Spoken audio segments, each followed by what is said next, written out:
Once Microsoft Teams has been set up, you could either use the desktop version or the web version. In your Microsoft Teams window, you will find that you have a compose button for new chats. This is where you will start chatting to a person. You have your search or type or command box.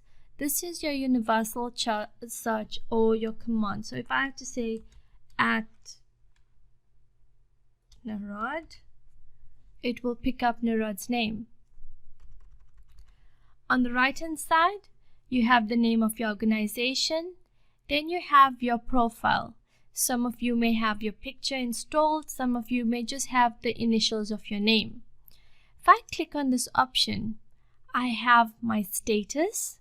Now on your status, you can have available, busy, do not disturb, be right back, or peer away. You can also set status message. So if you're working from home, you can say, I've just stepped out for a while just to buy some bread and milk. You can type that out. And you can show this when people message you and for a certain period of time. If you click back, go to saved message. Just like how you have in Outlook, where you flag messages, you can save important messages. When you save a message, it keeps a record of it. For example, I can go back here and there's a message that I know Narod had sent me about Office OneNote. When I click that option, just that specific message comes up. I can choose to also unsave a message. So if I click on this pink link or tag, I can click on unsave and the message gets unsaved. Go back to your profile message, you go into settings. Now settings is for your personal preference. For example, default is bright setting, dark. Normally those guys that are light sensitive or suffer from sinuses or just prefer the dark mode, they click on dark. And then high contrast is for your dyslexic people. I'm going to change this to default. Your application, do you want to auto start application? That means when you start up Windows, do you want to auto start the application? Do you want to keep the application running in the background? On close, keep the application running. So all this is part of your personal preference.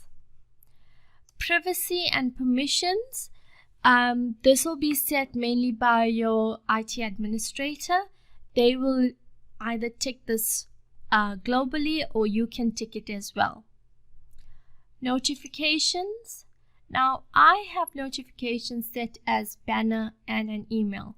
That means when I receive a message and my Teams is open, a little pop-up box will appear here.